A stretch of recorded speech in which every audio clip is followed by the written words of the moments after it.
Campbell has earned the chance Gerrard, Lampard were gifted. Sol Campbell was doomed with Macclesfield and Southend, while his golden generation cohorts were given jobs with the elite. How is that fair?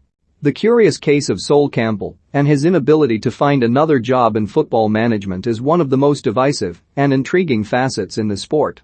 There are many nonsensical claims awash in football which have turned from myth to near fact.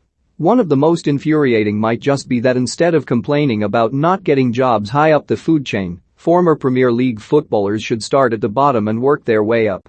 It is one of those platitudes that was offered up with no real rhyme or reason and general discourse accepted it as truth.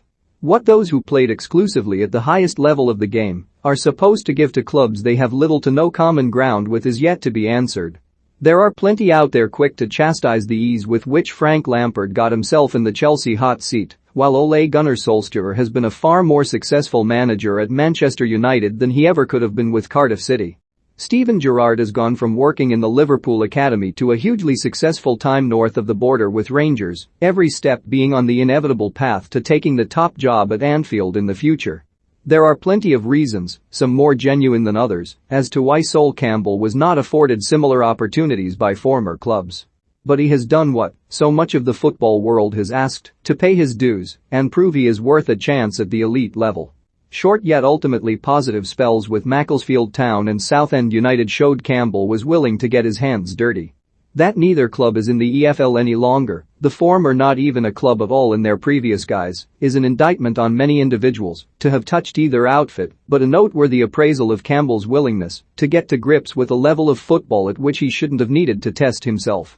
There are legitimate concerns to be thrown at the former England centre-back as to why so many clubs have opted not to become the third of a burgeoning and perhaps ultimately short-lived managerial career.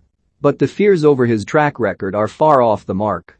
At Arsenal, Newcastle, and Tottenham, win percentages are a far truer test of success than they are lower down the leagues, particularly at clubs in financial peril and unable to pay players.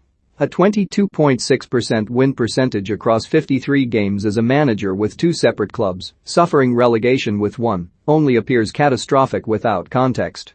But context is everything. Anything other than suffering two relegations with those clubs at that point in their histories has to be viewed as of unqualified success.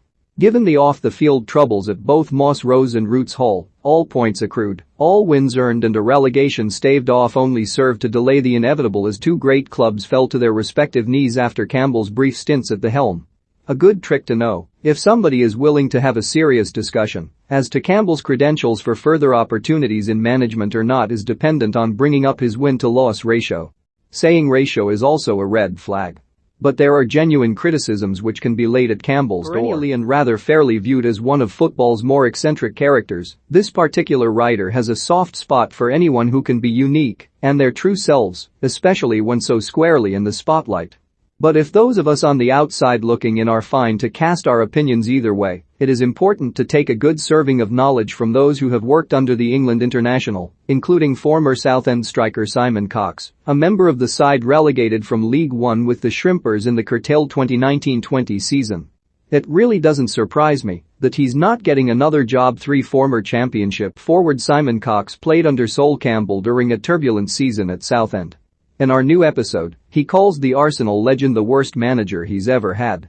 Here's why. gpic.twitter.com P50JISZO4H, the second tier, @SecondTirePod, July 5, 2021. Cox makes multiple fair points as to Campbell's less than ideal approach to management, chief amongst them the do-as-I-say attitude with regards to turning up late for training when players were told tardiness was a non-negotiable.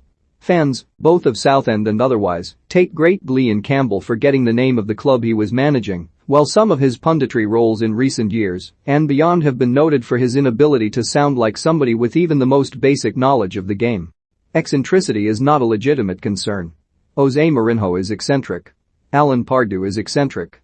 A handful of managers and the majority of the most memorable have been and are eccentric. Campbell's weak points are not in being different, but in his misunderstanding of what supporters want. Backing the decision for HMRC to wind up Macclesfield Town, claiming to be owed £180,000, was never going to stand him in good stead in football circles. That is not to say he was wrong to want the money. He worked for it on an agreed contract. He is not bad for taking on an offer that was given to him and being set off when he didn't get the tangible rewards. Anyone who claims he has earned enough money and should have worked for free are living in a wonderfully conceived but unrealistic world. Campbell, though, must have known, as with many of the other missteps he has made, that it would not be a look he would wear well. One day, a club will take a chance on him again, and it will be very much deserved. The case of whether he deserves a third shot at management is neither simple nor clean-cut. Over 1,000 words later, and I'm none the wiser. There is plenty to admire about this one-of-a-kind icon, and much to chastise too.